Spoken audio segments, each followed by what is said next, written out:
Morning. Morning, how y'all doing? Good. All right.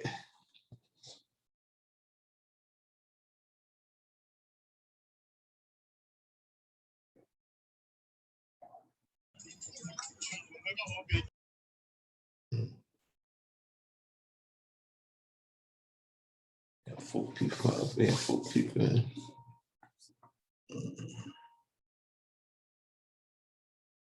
So how my program's coming? So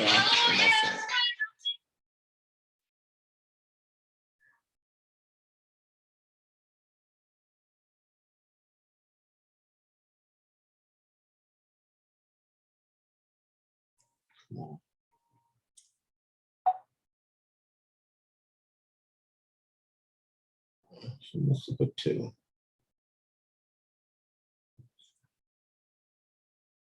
Oh, that's it.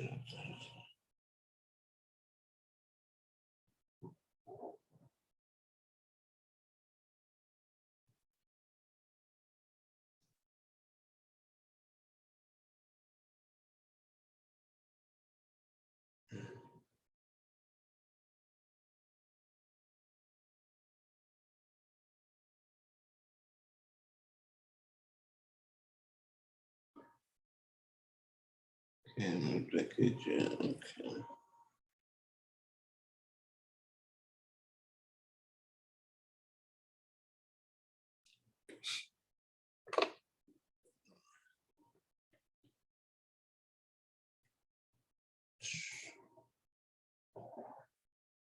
All right, Claire. So how was your break? Was it all right? Oh, huh? Is it okay? Yeah. Yeah, it's good. Y'all started on my program or not? I got emails from some people. On last week, I didn't answer in them, but a few of them I answered on I think Sunday night also. Anybody have any questions about the assignments? Any questions? No questions. Because like I said, I posted chapter 5. We're gonna complete chapter 5 today, and then kind of move on to chapter 6. Let's see. I did have a question. Okay. Somewhere where it said that there was one due tomorrow, Tomorrow. and then, but all I see is the 3 for chapter 5, program 1, 2, and 3. Oh no. That's not a programming assignment. That was a survey. Okay. I posted. Yeah, that was a survey. Right. So the ones you're talking about are the ones that are due on the 19th. Then, right? Right. The survey just a bonus, and then what it is, just collecting information so so we can. It's a program called Perkins, a Perkins program, and what they do, they provide funding to us for students, to so that we can better teach and help you all to learn or whatnot. So we collect this data and then they use it, and then they can kind of better see how we doing, what we're doing and whatnot. So that's all that survey is for. All right. So you go ahead and do it, and it's a bonus survey, so it's nothing to go against your grade.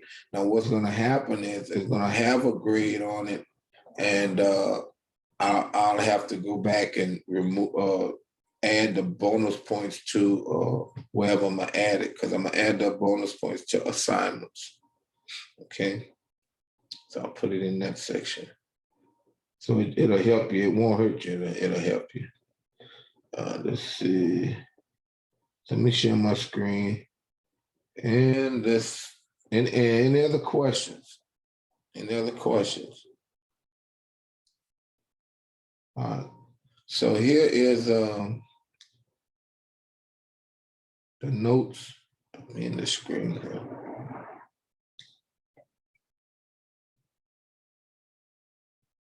Trying to move this up to it. All right.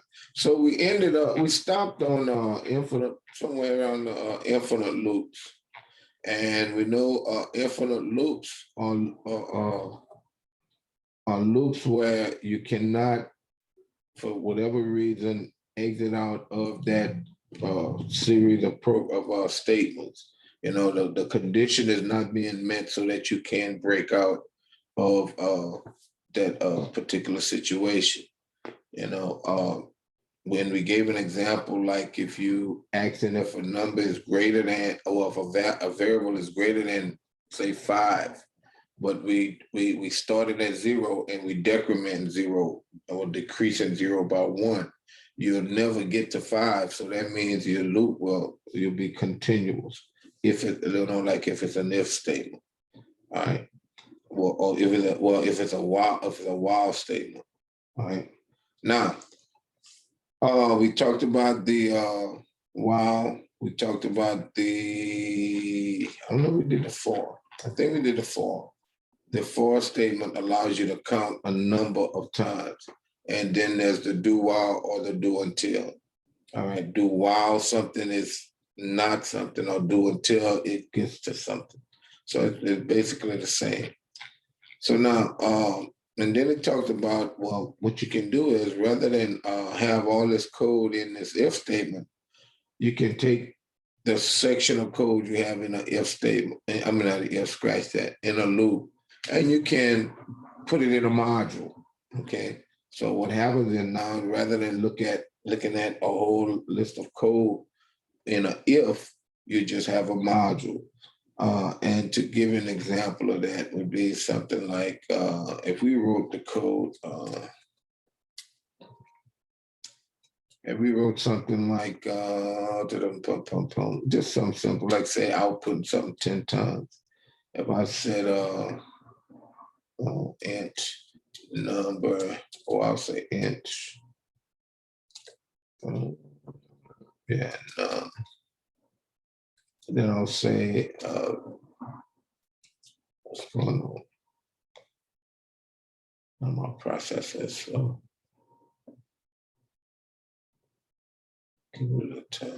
and some of y'all don't know what area you live in, but we're supposed to have some kind, not bad, very bad weather, but somewhat bad weather. So if it goes out, if I go out, I'm gonna try to get back in. If you go out, it'll be recorded or whatnot. So I don't know why this thing kicked out. Come back in.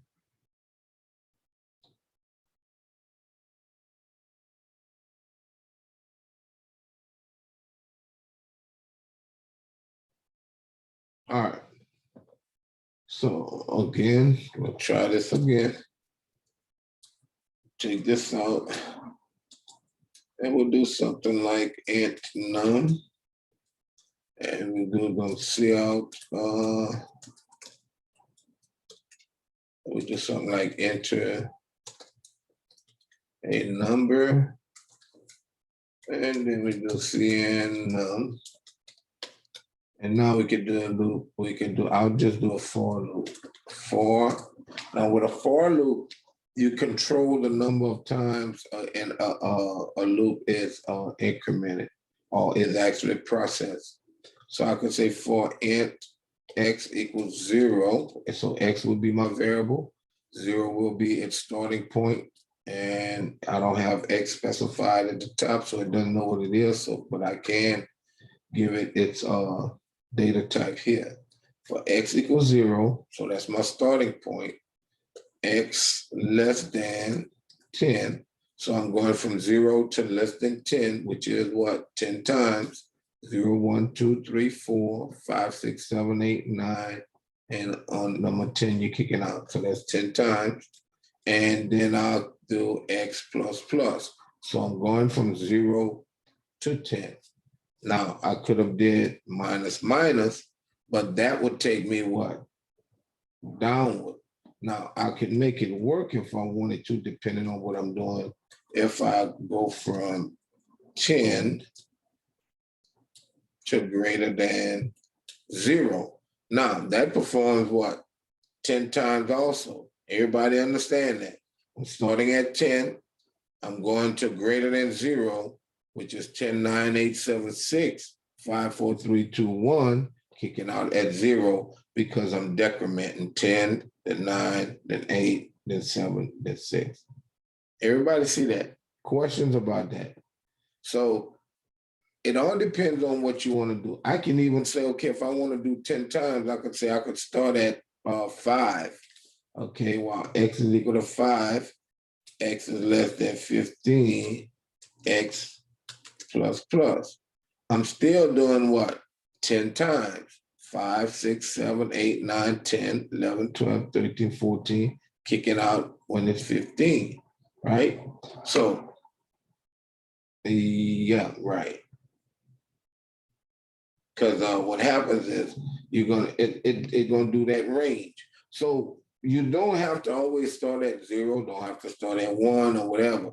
If you know the count, if you know how many times you're gonna iterate that loop, you can set it to anything. And that just programmer's preference. Yeah, the programmer's preference. But many times what happens is a loop will be performed based upon information given within the program. So what I mean by that is some value that you're going to get from a variable, you may use it and do something that many times. Give you an example. We inputting num here. So I could say, while int x equals 0, and I could say x less than num. So all of a sudden now what? How many times does this loop perform? We don't know until what? The person actually what? Execute the program and input a number. Now, grant you, no, it just depends. So it starts at 0 and what? It's gonna go up until that number. So what happens is if you put in 10, okay, it'll do it what? 10 times. If you put in 5, it'll do it 5 times. So you understand it go from 0 to less than whatever number you put in. So see how you can manipulate your code in that fashion, because many times that's what you're going to be doing. You're going to be using values that's a part of some results within the program. Not often, but sometimes you may know, what you're gonna, how many times you want to iterate it when you're writing the code. So let's do this. Back to what we were saying. So I could say, see out here, and I'll just say x. I'll do something like this. See out. Before we even output something, just to make it go down. But then I'll do something like this, cout /t, and I want to print out x, the value, not x, yeah, the value for x, all right? And then I want to output x. Then I want to output, I'll just do /t. I want to output num. And then I want to output, okay, yeah, let me put a space in. And then I want to output the value for num, right? And then inline. All right. So now, I have, what's wrong? Oh, here. There's an error here. Take this out. Okay, so I have this here. So now I need 1x here. One the variable is x. So now, if I run this, whatever value I put in here, all right, whatever value I put in for num, then it's gonna go from 0 to num. All right, but now, like I say, I can't put anything. I could put a negative and put a negative. It's gonna start at 0. It's less than, as long as it's less than, then it's gonna get to Is 0 less than a negative? No, it's gonna kick out. If anything less than a negative, it won't even perform this. All right, you're gonna give me problems. So now, so let's execute this just to see what output we get. So let's debug it, and it should ask us for the input of a number.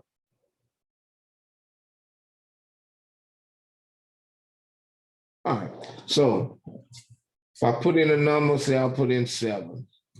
See, 0, when X is 0, number 7, because numbers were put in, but look, 1, 2, 3, 4, 5, 6, 7 times.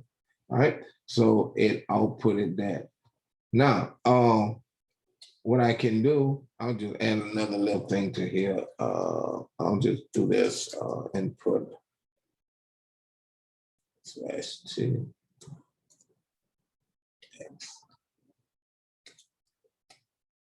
X doubled. And then I'll do something like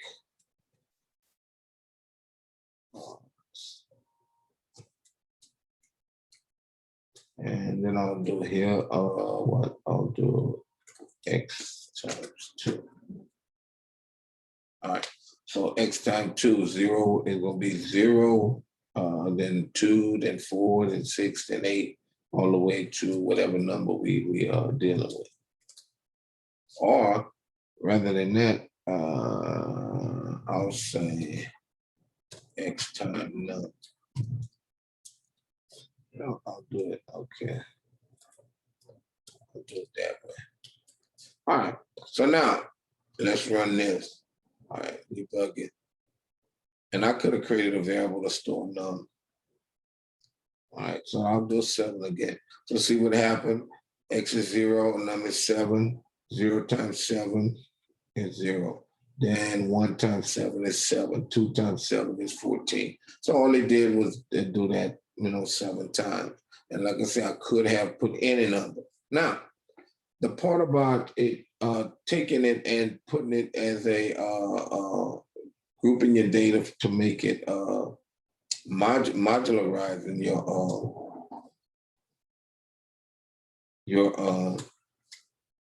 your loop is simply saying this. I can create my prototype and I can just say, I could say num void val. I'll just say num val, I'll just give it that name. All right, so that's my prototype. So here I say, but then again, I can't do void. Well, I could do void, but I would have to make this global. Remember we talked about global in, I think it was chapter 3 when we talked about modules. If this is local to this particular function, then I'd have to pass it. If it's global, I don't. But I'll leave it as a local variable and then we'll pass it. So what I'll do here, I'll put in here. So telling the system we have to pass an int variable. All right. So now let's say int num int what it is. I said num val. I think that's what I call it. All right. So now I need to specify what num val is and what the integer value. Okay, the integer value being passed, and I can pass it in reference to the same variable x, so I don't have to change anything. And then num val, yeah, okay. So now what I have to do, I can take all of this information here, right? I'll take all of this, or where's the for loop?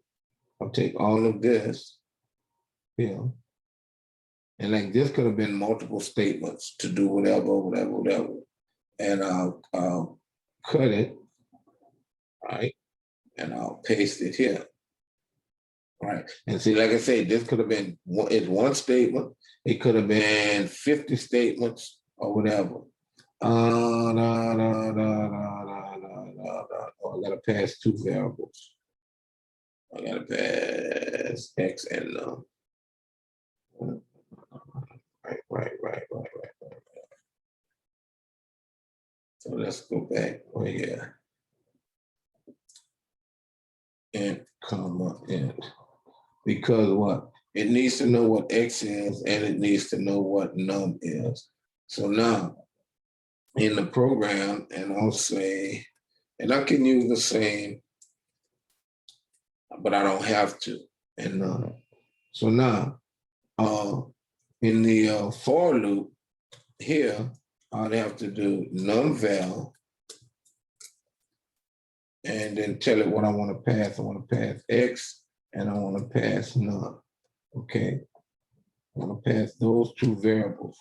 Now these two variables will be passed into this function. So it's going to pass when X, when it's going through this loop, it's going to call this function, it's going to pass X, it's going to pass none.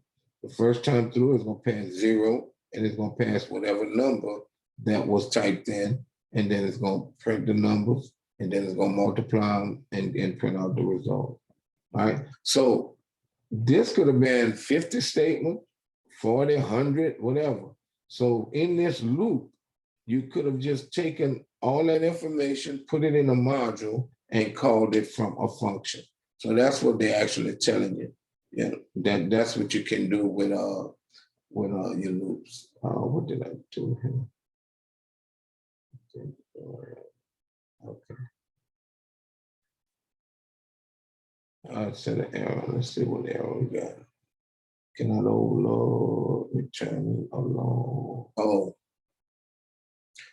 it's in. Let me just, it's void. So I made this function void. My prototype is void, but my definition says in, as if I'm returning something. But I'll leave it as void. Okay, now, because I'm not returning any value back to the main function or the calling function. So I'll debug it, input a number, I'll say I'll input 10, and look, the program runs. Being that what? I created the prototype for the function. I'm passing 2 integer values. Within my for loop, my statements were here, so, which was just a C out, but I could have multiple statements. I just put my call here, and whatever my statements are in my that I had inside of that for loop, that will go in here, and that will give me my results. All right. So that's all it's saying about being able to modularize your program, with your for loops, or not say for loop, any loop, right? So, and modularizing your program, just make it simpler. That's all. Because rather than having like 40 or 50 lines here, you can have all of them down here, and this could have been something like computing commission, right? And that's all it says, computing commission. And you know that you can go to that function and view what your calculations on your statements are for computing commission, right? So it would just make your program a little simpler to read and understand, all right? Any questions? So back to the notes, questions, and look, this showing here, it's pretty much in pseudocode. You have a while loop, while keep it going. All right, display, but look, call show commission. So what? They call in a function, which is show commission, which is all of this information here. All right. So all that information could have been put right here, but it would make your program, your loop, that much more to read. So that's all it's saying. Okay. Here, this is how you would flow chart it. All right. Keep going. That's if it's equal to Y. If it's true, you show commission. So you don't have to have all of these symbols in this this loop here. This is what the show commission. Show commission module will be performing, and then it returns back and perform this, and go back to asking if keep going this Y again, and if it is, you're going to continue on and calculate another one, and then continue on and over till they input another value other than any value other than Y. Okay. The do while loop, the do while. Now we went over the while loop, And just for a refresher, the while loop, if I modify this, the while loop would be something like this. I would have something like inch x equals, because I would have to have my starting point still. All right. But then here I would say while, while num x less than num. All right. And this is my starting point, ending point. But also within this, I need to increment. All right. So I still have my 3 parts, just like when I had in my for loop. I got my starting point, I have my test condition, and I have my increment or my decrement. All right. So if I run this, it's going to give me the same exact results as what I had with the for loop. All right. So if I debug it,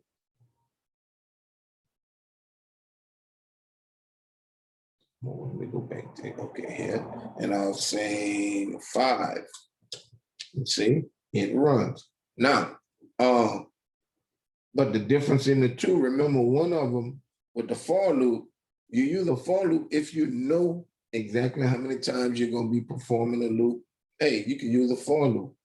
But a while loop, it's like if you don't know what this num is going to be, and you say, well, I need to get to that number or do it less than that number, you can use a while loop, right? Even though you can use the for like you saw before. But a do, the difference between a while and a do, as we said previously in our previous lesson, a while loop, you test, is a pre-test. You're going to test to see if X is less than num before executing this. In a do, what happens is you will do this and then test. So if I take this and I'll cut this and put this down here, all right, I'd have to put a semicolon here. Then up here, I'll put do, if I could say do, all right? I've just changed this to a do while loop, okay? Here's my starting point. Here's my test condition at the end, because what? I'm gonna perform this, then I'm gonna test, and then here my increment.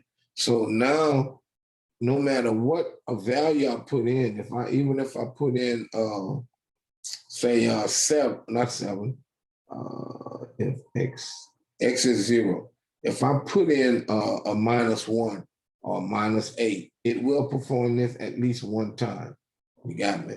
So let's run this, debug it. And again, if I put in 5, see, it performed it the 5 times. All right. So they all work similar, but they have their little differences. The do while will perform the statements first and then check the condition. A while, the condition has to be met before the statements inside is met. And with the for loop, you can create the for loop to where you're given an initial value, and then you're telling it how many times or up to where you want to execute, and then increment, over a certain amount of time. Okay, so those are the loops. Now, there's another thing with the for loop. So, any questions about the do, the while, and the for? No questions. All right. Now, the for loop. With the for loop, let's see, for inch x equals 0. Just say less than 10 x. All right, I got x plus plus. All right. Now,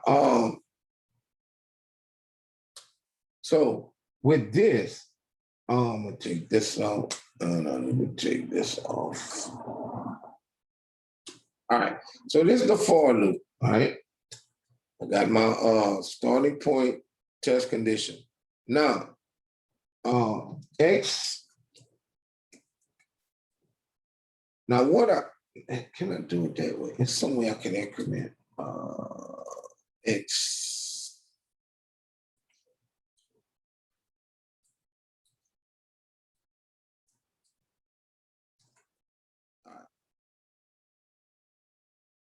No. Forgot how I can do it. But what happens, what I want to show you is, I'll do X plus plus.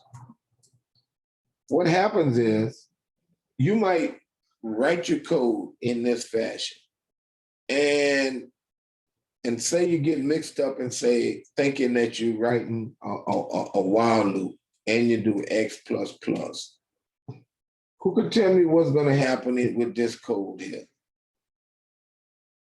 How many times will this loop perform?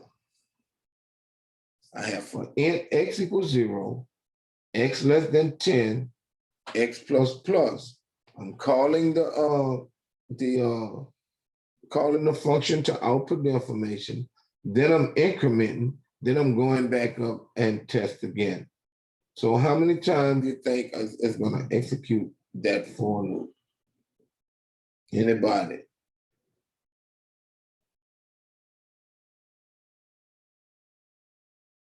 Nobody? Anybody on? What happens is it's gonna increment twice.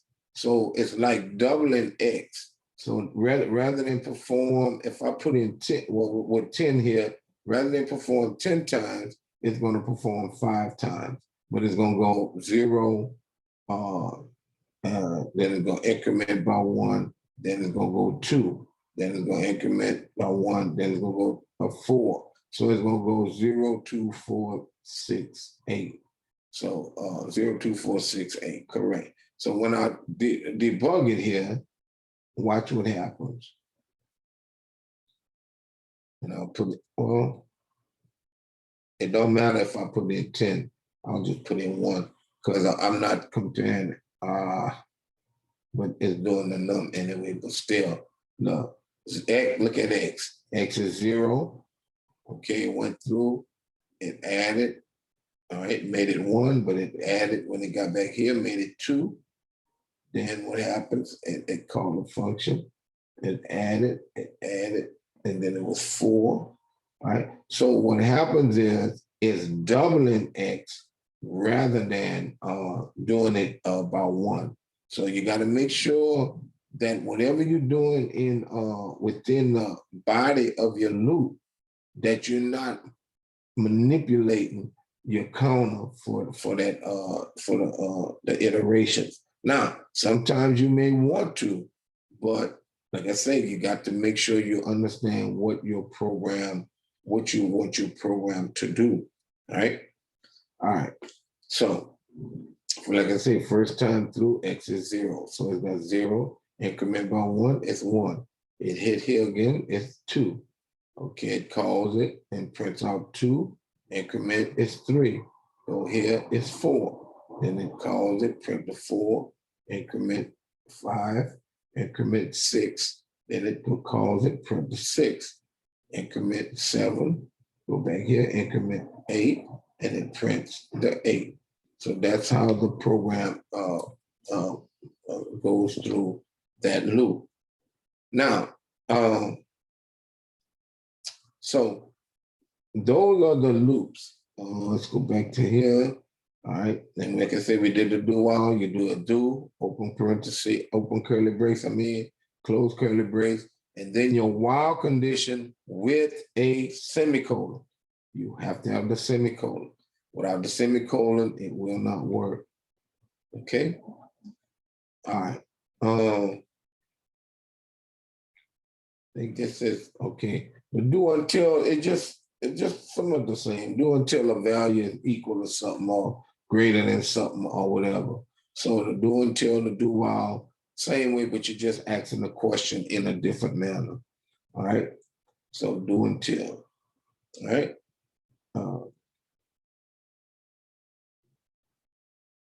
All right, so this one, what it did, it say do until password is equal to whatever.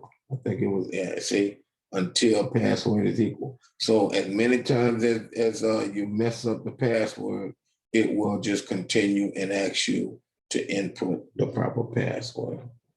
All right, that's until.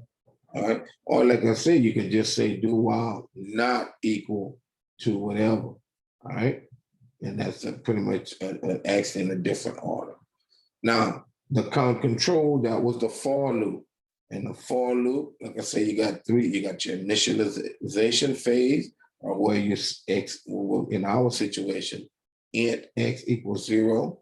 You got your test phase, where you x less than 10 or x less than num, whatever your conditions may be, and your increment or your decrement, whatever you're doing. All right. And like I say, they're showing you here how it will look in a flow chart. All right. Here's where you're starting your counter.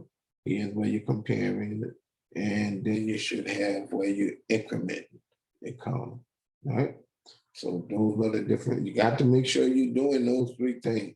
All right. If one of them missing, if this is missing to a starting point, then your program can bomb out.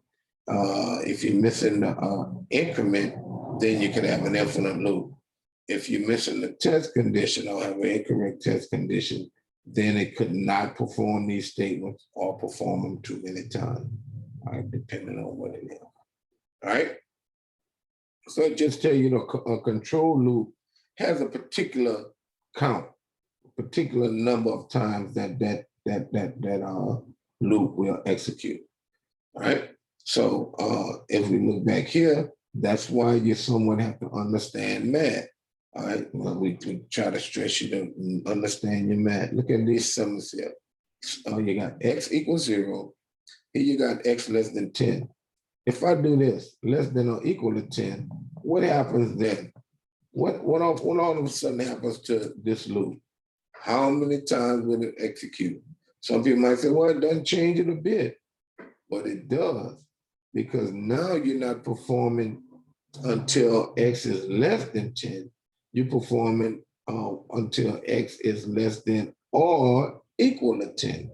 So when it's equal to 10, you still gonna perform it. So that means it will perform 11 times. All right. So if I run this, and I'll just put up a value in here. It doesn't matter because we're doing the loop to 10. All right. So see here, x went from 0 to 10, which is 11. All right. So that's why you got to kind of understand your math when you're dealing with creating your loops and whatnot. Now, and I think I mentioned this in the last class period. Many times, students would say, "Okay, well, Mrs. Wesson, I'm used to starting at 1, and then and I could say less than or equal to 10. That's 10 times, right? So that'll perform 10 times, no problem. All right, so if I put in a number, eliminate again. It's going to perform 1, 2, 3, 4, 5, 6, 7, 8, 9, 10. No problem. But I would tell you, don't get you, especially writing code in C++ and some other compilers. Don't get so comfortable in starting at 1 and ending at the limit, because when you're going to start writing programs where you're going to have to read and manipulate an array, whether it's an array of numbers, an array of characters, or a string array, you're going to run into problems, because we as humans start count at 1. That just, if you tell somebody to start counting a person, they'll start at 1. The computer, on the other hand, starts at 0. When it allocates memory for an array address, or when you do a vector address, when you reference it, you're referencing the sub-0 first, then sub-1, sub-2, sub-3, sub-4, sub-5, sub-6. So if you get in the habit of doing it this way, and then you all of a sudden start having to deal with arrays, you might have an issue with a plus one or that one off situation. So, and like I say, it's no big thing now, but it can be something major that can happen that can cause you some issues down the road. Okay. Now, with the for statement, we've done the for statement, for parentheses, whatever you want, your variable name and the data type and the variable name, and then whatever your test condition, and then you have the increment. Now I'll show you here with the for loop also. Notice I got for int x equal 1, x less than 10, less than equal 10x plus plus. This valid, right? Now, x is only known within this for loop. If I come out here and I'll say see out x, I think I'll put it like that. I should get an error. See here? Because the scope of x is only within this for loop. Now, how can I correct that or say, well, I don't want x to just be a part of that? Now, like I said, it just depends on what you're doing and how you write your code, because you may want to just use x here and then dissolve that variable. And when you use it again, and can use it again in another loop. All right. So to do that, you would do something like this, int x, but now in this for loop, you wouldn't use int, you'll just say x equal 1. So now we introduce x inside the main, but then now we have for x, which would be this x, that's local to the main, x equal 1, x less than 10, x plus plus. So now what? It knows that when I'm outside of this loop here, it knows that what? I can increment x, but then x will be known here and it will work. Okay, so you can declare x with a for loop, declare it outside of the loop, and then just do x equals 1, whatever. Now, what happens is under some programmers, what they'll do is they'll have just comma, the word comma, or I'm using x, but they have comma as their variable name. And they'll create it as a local variable to whatever function they're in. And then they might have 5 or 6 different for loops to where every time they create a for loop, they don't do an int comma. They'll just say comma equals, and they give their starting point and then continue on with whatever. And then the next loop for comma equals whatever that number and go on to whatever. So that way you can use it multiple times, all right, and still get the results, do whatever, etc. Rather than just within this, it knows what it is and then it's wiped away and you're trying to do it again. But all that, again, some of it programmer style, whether or not you want it to stay rather than in memory or whatever, wiped away or whatnot. All right, but that's one way you can do it. All right? Another way, int x, then for x equal, you don't have to do int again. Because if I do an int, this x and this x would be different. All right, they would be different. All right, and I'll give you an example. You might say, well, Mr. Smith, why would you say that? I'll make this x equal to 1,000. All right, and see, I'll do a C out.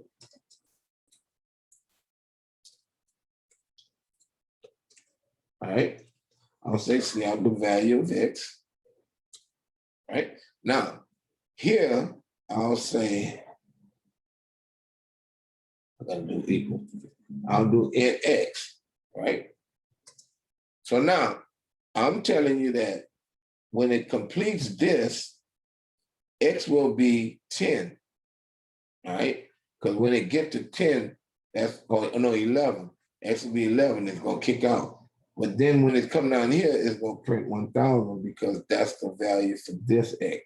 This x is declared here. So once I leave here, the scope of this x is gone, and then now this will print this value. So let's debug this. And I'll put in, well, I don't need to put in some, but I'll just put in 2. So see what happens? X, for X equals 1, X is 1, X less than or equal to 10. So X went down here. When it was equal to 10, it printed, then it went to 11, oh, kicked out. It kicked out, and then it got out of that scope, then it printed the value of X, and it printed what? The scope of this X value is 1,000. So see here, but really X was what, 11 within here, all right? So that's what allowed it to kick out. So you got to be aware of some of these little scenarios, all right? Now, all right, so like I said, it's just a for loop for X equals 0, X less than max value. That's what we did. I mean, for X, I say X, for count equal 1 to max value, 1 to 10, all right, equal to 10. And then printed 10 times. And this one did 5. Say equal to that, we had 1, less than equal to the weather kind of getting bad, class. But like I say, we pretty good so far. And it say count less than equal to max value, right? So no problem. All right. Now, this is something that students have an issue with. Well, not here. Using the counter variable in the body of a loop. All right, we just did that because what? When we had X as 0, we multiplied by the number we typed in and we got a value, so that's all they're showing here. You can use the value of that counter control variable, loop variable, and multiply, do whatever, because it is an integer value, right? So now, let's go down here to, okay, increment. All right, incrementing by values other than 1. All right, this is what I was trying to get to. You can do a step, but it's not called step. I'm gonna have to look it up to see what it is. But you can do it by 3, by 4, let me see. I forgot what it actually was, and I had done it. Plus 2. Oh, I forgot what it was. I forgot how it done. Okay, let's say debug. Okay. So that's 10 and it's doing it by 2, it don't matter with that. So now,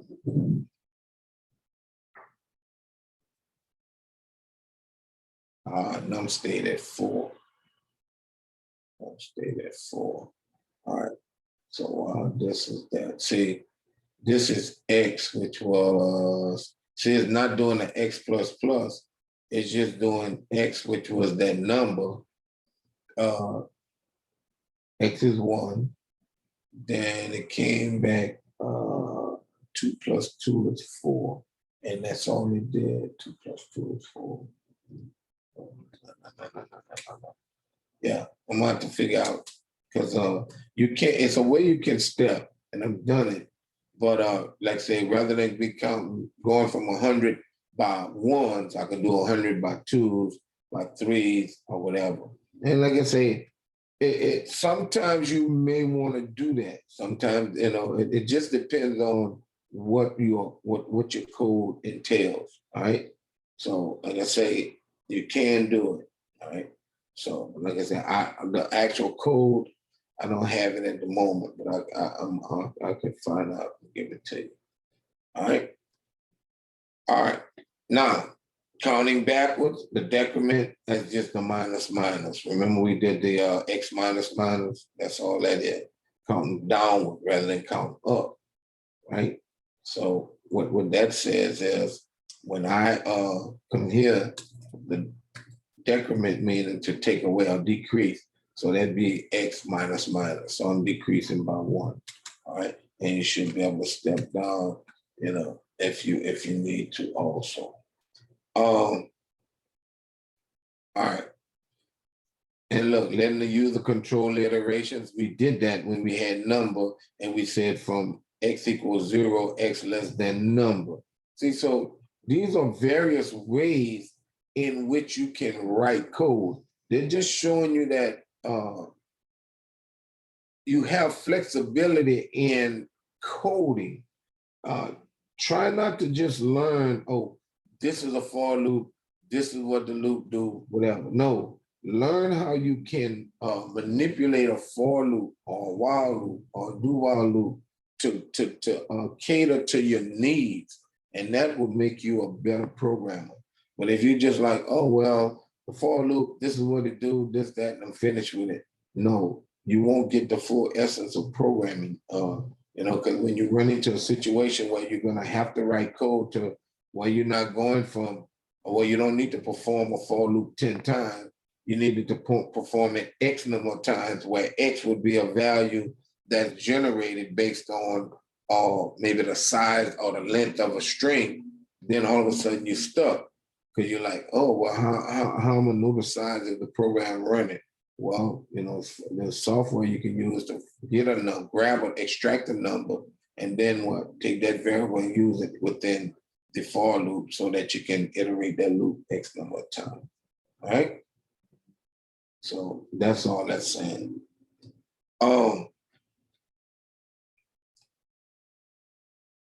Designing a count control while. And we did that also. And remember, we took that for loop and we turned it into a while, where we went from X to the max value or to X to num value. So it's the same thing.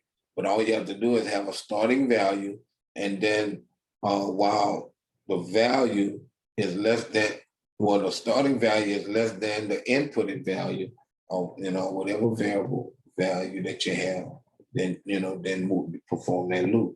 And then it's a count control loop, all right? Because it's gonna do it that X number of times, all right?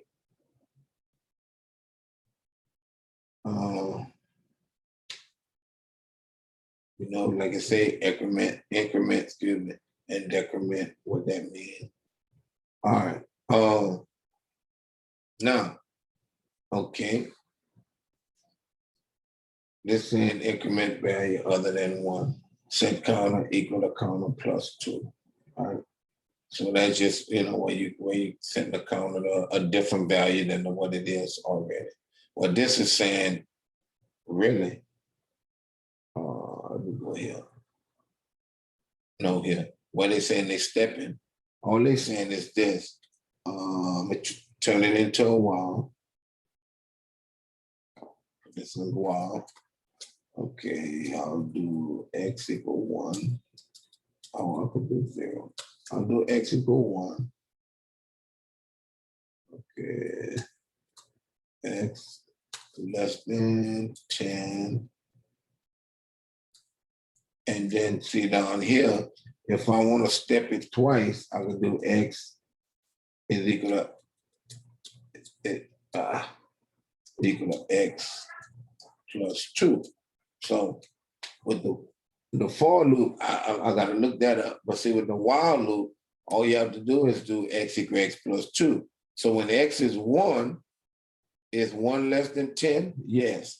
Okay, so you're going to do the 1 when X is 1, and then we'll do this. But then what? 1 is equal to 1 plus 2. So 1 plus 2 is what? 3. So now you just bumped up 2. And then you're going, is 3 less than 10? Yes. Perform the call the function. And then what? 3 is equal to 3 plus 2. 3 plus 2 is what? 5. So that's how you would step up more than one down. And like I said, you wanted to go 4, same difference. It'll move up by 4. Start at with the 1, then 4, then 4 and 1. It's well, not 4 and 1. It'll be 1, 5, and then 9, on and on and on and on. All right. So that's how that will work. Now, All right. And like I said, we talked about counting backwards or decrementing. Yeah, you can go backwards. All right, because you can go from 10 to 9, 10 to 1. Now, to do that, like I say, all you do is have your limit, your max limit, and then just decrement by 1. All right, so if we run this, I'll change this back to X plus plus and run this program. And let's look at X. Y. All right, so I'll put in 6. All right, I put in 6. That's just the numbers will multiply, but it went 1 to 9, less than, which is whatever less than 10. All right, so now here we go. Now what we're gonna do is we're gonna say for X equals 10. All right, X equals 10. Okay, while X is greater than 0. And now I have to do what? I don't want an infinite loop. I have to do minus minus. I gotta go to 10 down to 0. All right, now let's run the program. And now when you see the printing of X, you're gonna see it starting at, if it's, yeah. Okay, I'll just put a number here. It's gonna start at 10 and go down to 1. So see in the loop, X was 10, X was 9, X was 8, 7, 6, 5, 4, 3, 2, 1. So that's all it's telling you. And when it got to 0, it kicked out. And it just print that other statement. All right. So you can manipulate your loops either way you want to. No big deal. All right. Now, calculating a running total. Now, this sometimes is where students get into problems. That running total bit. A running total is if I told you to write a program that will perform a loop, say the 10 times. We just say the 10. 10 times, but I want you to add all of the, my lights flickered, all of the values of X as it iterated through that loop. So what? When X was 1, 2, 3, 4, 5, 6, 7, 8, 9, and 10. Add all those numbers up and see what you get. Now, some students be like, well, Lester, how would I add the numbers, each time and would do that within a loop? Well, basically, this is what you would do, all right? In this loop, so starting at 0, well, let's start at 0. We don't have to, but let's start at 1. We'll start at 1 and say less than 10. Less than 10. So X gonna be 1 the first time. So we're gonna go 1, it's gonna go 1 through 9 and kick out at 10. And we're gonna add the number 1 plus the number 2 plus the number 3 plus the number 4 plus the number 5 plus the number 6 plus the number 7 plus the number 8 plus the number 9, and then we kick it out. All right, so how would we do that? So we need a sum value. So we would say we'll do something like this at num, comma, sum. All right. So we got a variable. We're going to store it into sum. So what we want to do here is, all right, I have this. Oh, this has to be plus plus because I'm going up. So what I want to do here is before I add to my X, I want to say, I want to add to sum. All right. I cannot just say sum is equal to X, because what happens if I do that?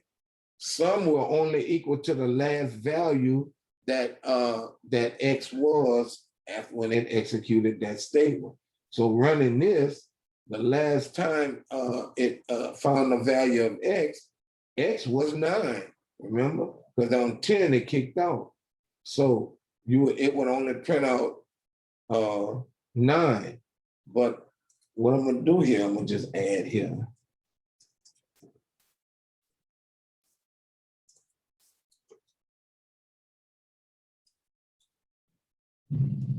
All right, so we're gonna print out Some, oh, I need to pass another down. Okay, I'll pass it. Yeah. That's it. Where's my call function? And I'm gonna pass some, and then I'm gonna pass some. It's gonna be passed in the sum. Okay. So now, so each time through, all right, some will be X will be added to some, but it will only add the value, it will overwrite whatever the last value is. So 9 will be put in the sum, and that will be it. All right. Each time through here, it will put only the value of what was stored in it. Give you an example here. When I debug this, watch what happens. Some will be equal to X. Some is uninitialized. Oh yeah. Now, class, this is one of the errors that you will get in Visual Studio that you may not get in other applications. Because right here, I got some, and it's an integer. But then here, sum is equal to X. But Visual Studio says, I don't know what the starting value of sum is, so I can't add anything to it. Now, most other compilers will say, okay, well, I'm gonna just, you have some, it's an integer, you didn't give it a value, so I'm gonna make the starting point 0, right? So that's the difference, right? So what we do with our Visual Studio, you have to give it that value. So we'll give it give some a value of 0. So when it start adding or storing X in the sum, it knows that X was 0. So let's run it. All right. So we'll put in 4. All right. So look what here. Let's see. X is 1. Sum is 0.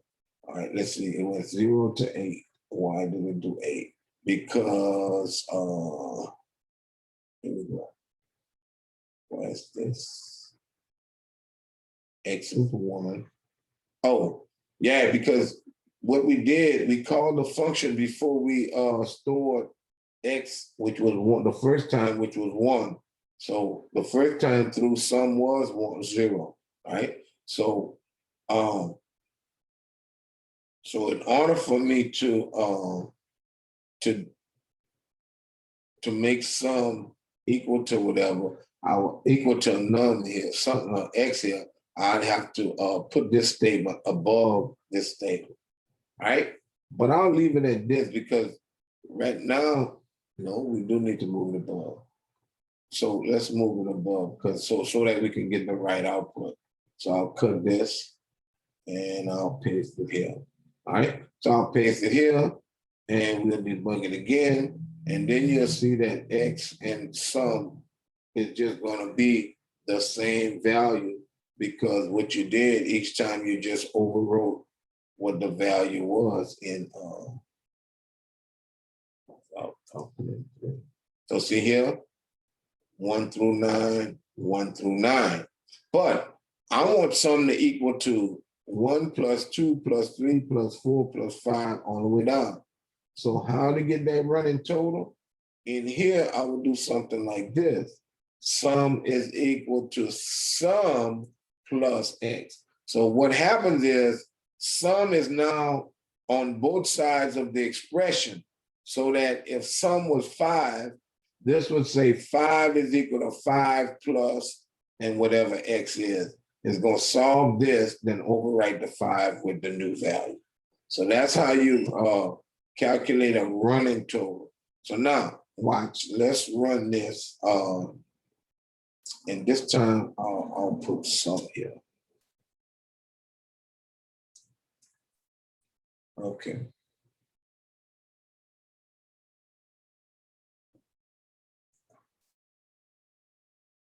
All right. So when you debug it,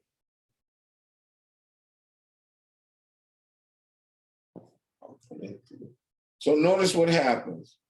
So the first time through, 0 plus 1 equals 1. The next time through, 1 plus 2 equals 3. That's what sum was. See here? The next time through, 3 plus 3 equals 6. All right. The next time through, 6 plus, wait, it was 3 plus 3?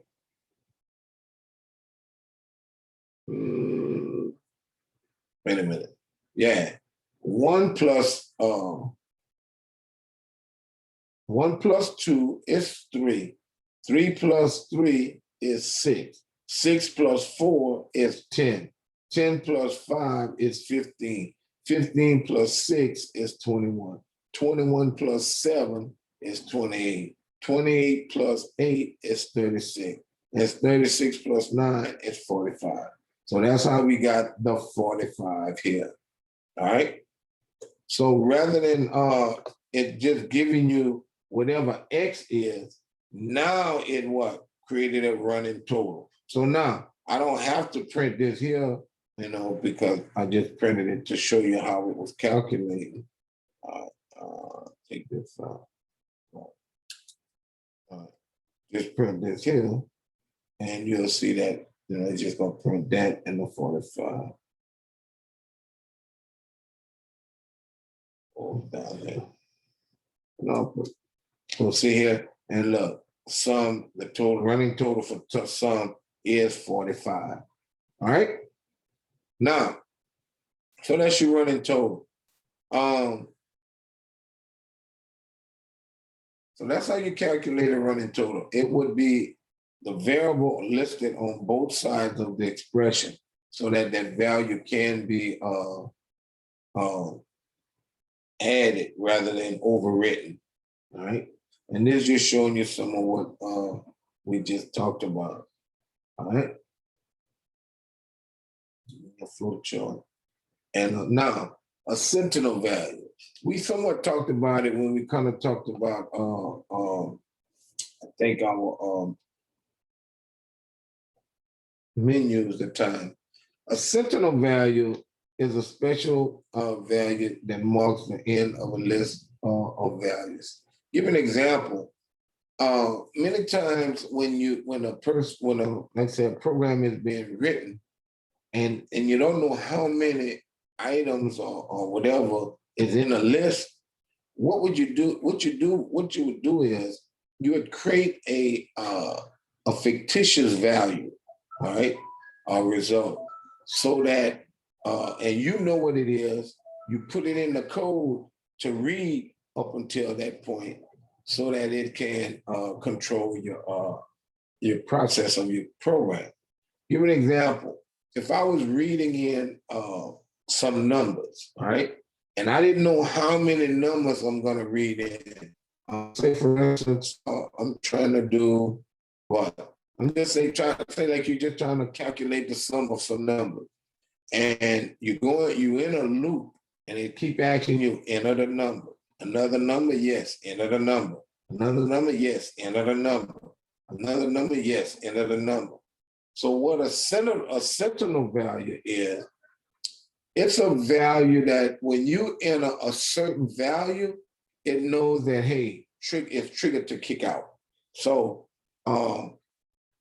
you could have something that says, while num is not equal to 9999 in read data or read num.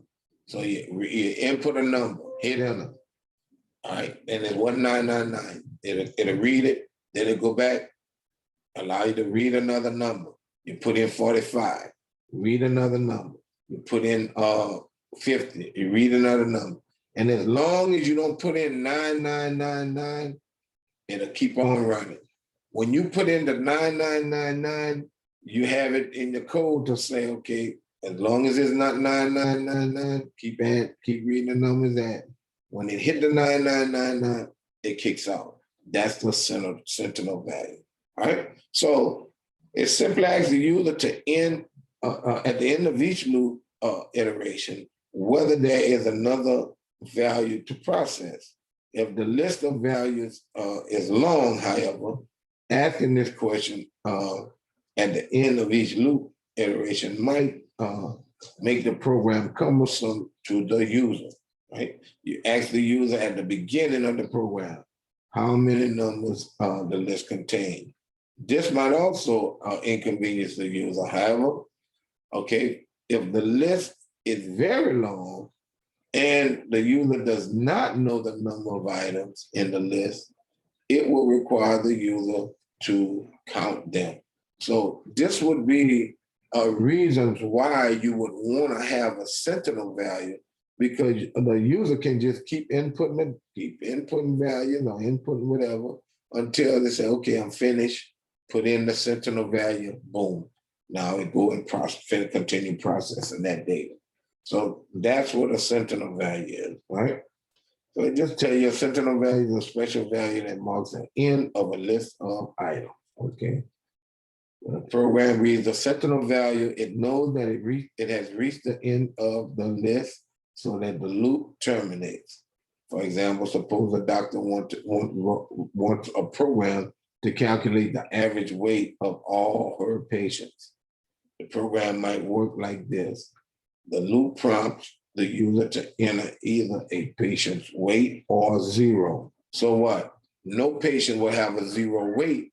So they just decided to make what? The sentinel value zero.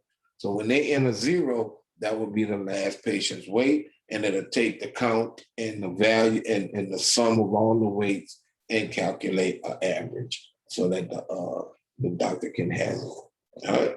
So that's what a sentinel value is.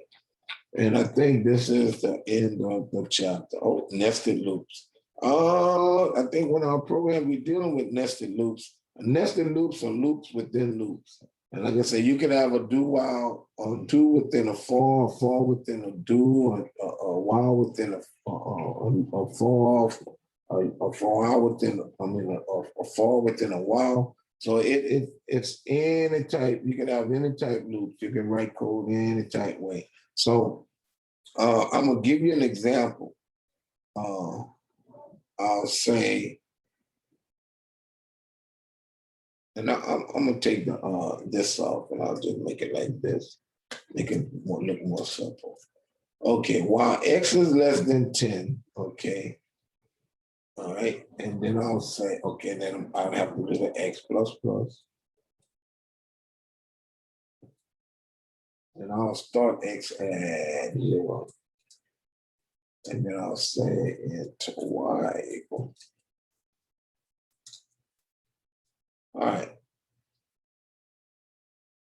All right, then I'll say, well, y less than 5.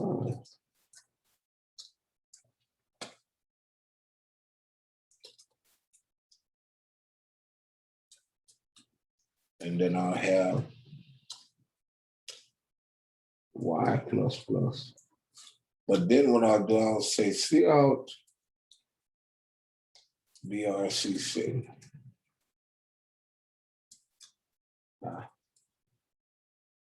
Classes I want to load. Now, who can tell me how many times BRCC will output? Class? I have a loop within a loop nested within a loop. What happens is, when you fall into this first loop, you have to perform this until this condition is satisfied. But also, when you fall into this loop, you have to perform everything in here till it's satisfied and then step out, all right? So the thing is, when I fall into this first loop, x less than 10, x is equal to what? 0. So x is 0, then it falls into here, and then y less than 5, y first off is 0.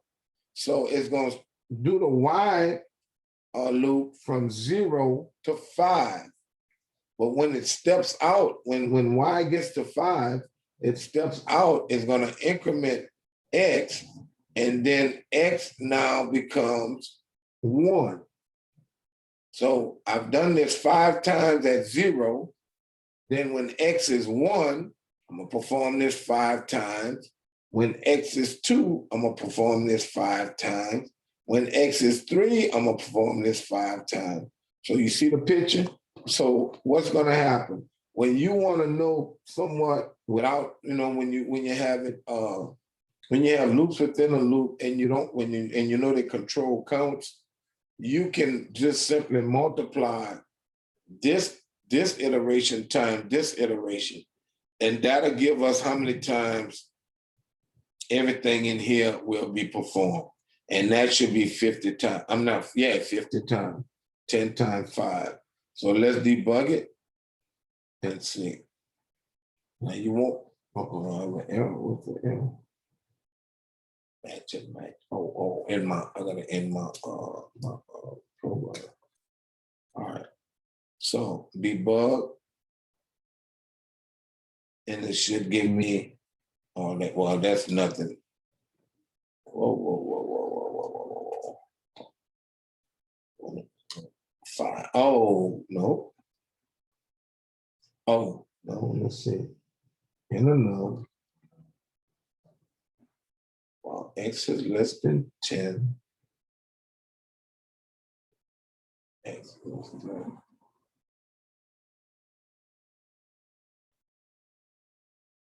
What did it do? I don't need this, but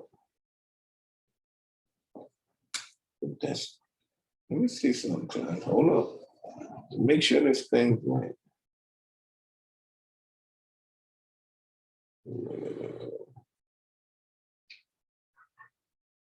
Okay, x is 0. While x is less than 10, I will perform this. While y is less than 5, this. But then increment here, and it should go back to here. 1, 2, 3, 4, 5. This is something. I gotta test something, Claude. Because this is not. Do I have a semicolon somewhere?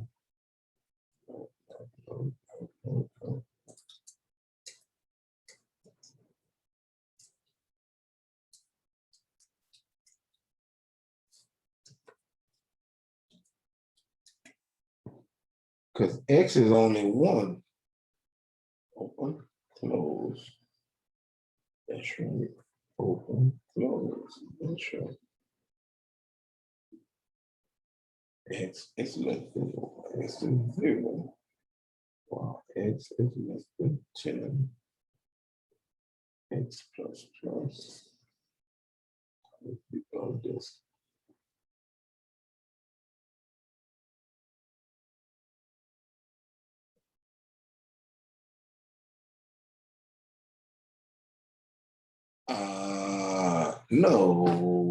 No.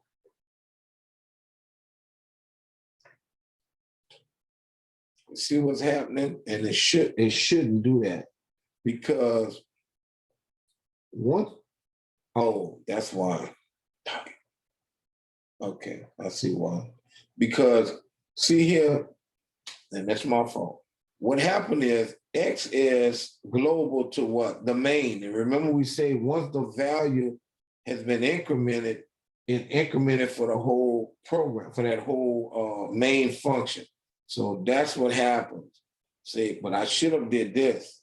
Int x and y equals 0. I think that would solve my issue. All right, I think so. If not, I could use a for loop. But man, right. See here, I could do it this way, or I could do the for loop. But see, what happened was the scope of x, the scope of y was the entire main function. So when y got to 5 here the first time, when x went to 1, when x went to 2 or 1, y was 5 or greater than 5, well, 5 or greater, so it didn't perform that. Increment x, y was greater than 5, so it's increment x. That's why we got what we got. But if you notice now, we got what? One set of 5s, 2, 3, 4, 5, 6, 7, 8, 9, 10. So what? 10 times 5 is your what? 50. So that's how you get your nested loops. Now, I could have done it this way where I knew it was would have worked. Okay, I could have did something like for int x equals 0, x less than 5, less than 10, x plus plus. All right, and it's going to do that. And then take this out, and I could do for int y equals 0, y less than 5, y plus plus. All right, so, and this comes out. All right, so this would have worked in a sense, giving me, okay, because remember, each time here, this is my scope. The scope for x is from here to here. The scope is from y, for y is from here to here. So this would have worked. All right, so run this, and I'd have got the same, pretty much the same result. See, let me delete it and run it. All right. Oh, class, this time class and rule. All right, so see here, we got the same results. All right, same result, 0 to 9 though. You got me. All right, so all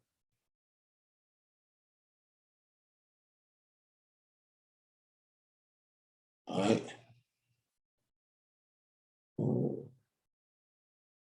So now, what I want to say here. Okay, so class is ended. I don't want to live over. Let's see. Let me go back to here. All right. So that's the nested loop. All right. And that's it. So what I'm going to do, I'm going to post the test for chapter 5. Next week, we'll start on 6, and we'll run through 6. We'll go through chapter 6, and I'll post the test for 6 after we go over chapter 6. All right. And then the week after that will be finals. Let's see how that works. Yeah. So next week we go after over 6. Well, we could go over 6. Next week we go over 6. And maybe again. And finals would be the first through, well, the third through whatever. Yeah.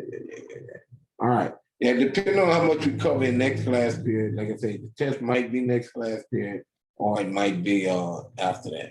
And like I said, we're gonna deal with functions, all right? And now it'd be dealing with functions, which are some already written functions within some of the libraries, and also some programmer defined functions. All right, writing your own functions, which we somewhat did.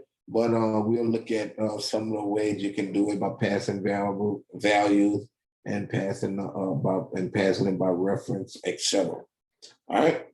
So, any questions? Anybody with any questions? Any questions? If there's no questions, I'll go on and post the test and the quizzes, and like I say, work on your assignments, and